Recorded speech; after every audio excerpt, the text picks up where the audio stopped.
Hi friends, आप देख रहे हैं आपका अपना channel the journey of life. Friends, आज हम एक टॉपिक लेकर के आए हैं। पता नहीं मुझे ये टॉपिक लेकर के आना चाहिए था या नहीं आना चाहिए था, लेकिन फिर भी मेरा बहुत मन किया कि मैं इस टॉपिक पे एक वीडियो बनाऊं, इसलिए आज मैं ये वीडियो बना रहा हूं। फ्रेंड्स, कैसे ये पता करें कि ये हमारा आखिरी जन्म है? वैसे तो इसके बारे में कोई कुछ नहीं बता सकता, लेकिन बहुत सारे महापुरुषों की बातें मैंने सुनी, बहुत सारे लोगों की बातें मैंने सुनी और तब जाकर के मैंने इसका एक निचोड़ निकाला और वही आज मैं आपके सामने प्रस्तुत कर रहा हूं। तो कहीं जाइएगा मत, इस वीडियो को पूरा देखिएगा। दोस्तों, आज मैं आपसे जो बातें कहने जा रहा हूं ना, इन बातों में कुछ चीजें तो ऐसी हैं जो मैंने दूसरों से लिया है। बिल्कुल, इसमें सारी बातें मेरी अपनी नहीं है भाई, इतना ज्ञान मुझे भी नहीं है, लेकिन हाँ, जीवन के कुछ अनुभव तो मुझे बिल्कुल हैं, अवश्य हैं, और उन सब के आधार पर ही आज मैं आपको सब कुछ बातें बताना चाहता हूं। तो यहाँ पे सबसे पहली बात यह है कि हमें कैसे पता चलेगा कि ये हमारा आखिरी जन्म है। कुछ संकेत हैं, कुछ ऐसी बातें हैं जिससे आप ये पता कर सकते हैं। सबसे पहली चीज, ऐसे जो लोग होते हैं ना, इनमें से ज्यादातर लोग या तो अकेले ही रह जाते हैं पूरे जीवन में, या अगर इन्हें जीवन में किसी का साथ मिलता भी है तो बहुत ही थोड़े समय के लिए मिलता है, जब तक के लिए उनका उनके साथ कर्म बंधन हो।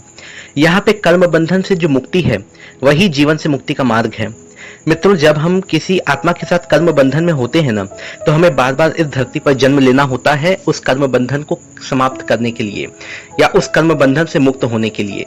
और अगर मान लीजिए कि हम इस जीवन में अकेले ही रह जाते हैं, ठीक है, तो आप मान के चलिए कि यहाँ पे आप कर्म बंधनों से मुक्त हो रहे हैं, आप इस जीवन मृत्यु के चक्र से मुक्त हो रहे हैं, और यही तो मोक्ष है, यही तो मुक्ति है, यही तो वो समय है कि जब हम ये मान के चलते हैं कि हाँ, ये हमारा आखिरी जन्म है इस धरती पर।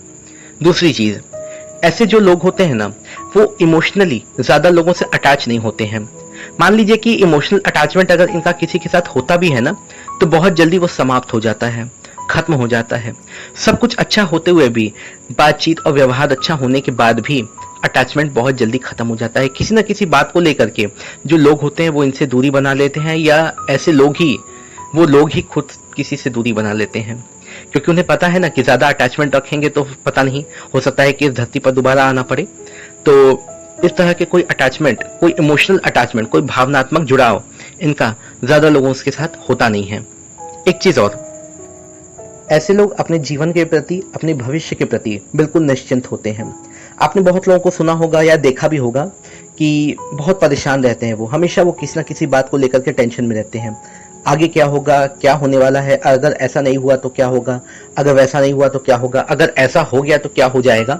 बहुत सारी बातें उनके दिमाग में चलती रहती हैं। लेकिन जिनका आखिरी जन्म होता है, मतलब उन्हें, उनकी आत्मा को भी पता है कि अब बस इसके बाद मुझे इस धरती पर नहीं आना है, तो वो लोग बिल्कुल निश्चिंत हो जाते हैं। उनको भविष्य की कोई चिंता नहीं होती है, और अपने बीते हुए कल, अपने अतीत को लेकर के उनके मन में अब कोई पश्चाताप नहीं रहता।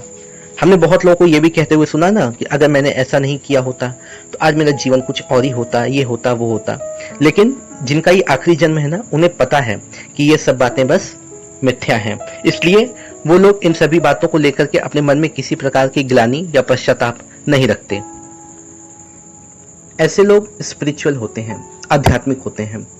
क्यों? क्योंकि उन्हें पता है कि इस संसार से मुक्त होने का, इस संसार से मोक्ष पाने का, ये जीवन मृत्यु का ये जो चक्र चल रहा है ना, ठीक है, इससे मुक्त होने का एक ही मार्ग है, वो है अध्यात्म। यहाँ मैं धर्म और अध्यात्म को बिल्कुल अलग रखूंगा। बेशक आप किसी भी धर्म को मानने वाले हो सकते हैं, आप हिंदू हो सकते हैं, आप मुसलमान हो सकते हैं, आप क्रिश्चियन हो सकते हैं, आप जैन, बौद्ध, पारसी, कुछ भी हो सकते हैं, लेकिन हम सभी को ईश्वर नहीं तो भेजा है ना। अगर इतने सारे धर्म है भी तो वो भी तो परमात्मा के ही बनाए हुए हैं, तो सभी को स्वीकार करना है हमें। और जो आध्यात्म होता है, जो स्पिरिचुअलिटी होती है ना, ठीक है, वो सबके लिए एक जैसी होती है। ईश्वर तक पहुंचने का एक ही मार्ग है। बहुत सारे मार्ग मैं नहीं बोल सकता इसके बारे में, लेकिन हाँ, जहां तक मुझे लगता है कि ईश्वर तक पहुंचने का जो मार्ग है, ठीक है, वो धर्म उसकी बस कुछ सीढ़ियां हो सकता है, लेकिन उसके बाद आगे का जो रास्ता है वो हमारी आत्मा को स्वयं ही तय करना पड़ता है। कुछ बातें और हैं जिसमें एक बहुत इंपॉर्टेंट बात यह है कि जिन लोगों का ये आखिरी जन्म होता है, ठीक है, उन्हें इस जीवन में शायद किसी से प्यार भी नहीं मिलता, और बहुत सारे ऐसे लोग हैं जो उनसे नफरत करते हैं। अगर नफरत नहीं भी करते हैं तो किसी का कोई अटैचमेंट ऐसे लोगों के साथ नहीं होता।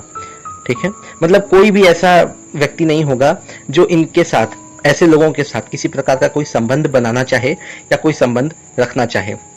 ये लोग बिल्कुल अपने जीवन में अकेले हो जाते हैं, क्योंकि इनकी आत्मा को खुद ही पता होता है कि बस अब ये आखिरी जन्म है, अब इसके बाद तो मुझे संसार में आना ही नहीं है, तो बेकार में क्या ज़रूरत है किसी से कर्म बंधन या इस प्रकार के अटैचमेंट बनाने की। तो ऐसे लोग अपने जीवन में अकेले ही रह जाते हैं, लाख कोशिश करने के बाद भी, क्योंकि भाई हमारे समाज का, हमारी सोसाइटी का अपना एक माइंडसेट है, हर किसी की शादी होनी ही चाहिए, हर किसी के बच्चे होने ही चाहिए, उसका अपना परिवार होना ही चाहिए।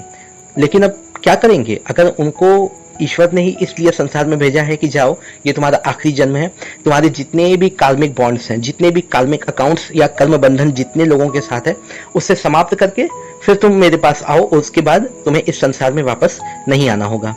तो ऐसे लोग तो अकेले ही रहेंगे ना, कौन मिलेगा ऐसे लोगों को? कोई नहीं मिलेगा, क्योंकि ये तो उनका आखिरी जन्म है ना, कर्म बंधन तो समाप्त करने हैं उन्हें ना सबके साथ, इसलिए।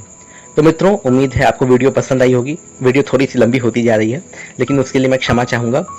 इस तरह की वीडियो तो बहुत लंबी होती हैं, मैंने तो बहुत ही कम शब्दों में, बहुत ही कम समय में अपनी सारी बातें आपके सामने रख दी। तो पसंद आई हो तो लाइक कीजिएगा, शेयर कीजिएगा, और हाँ, चैनल को सब्सक्राइब जरूर कीजिएगा। धन्यवाद।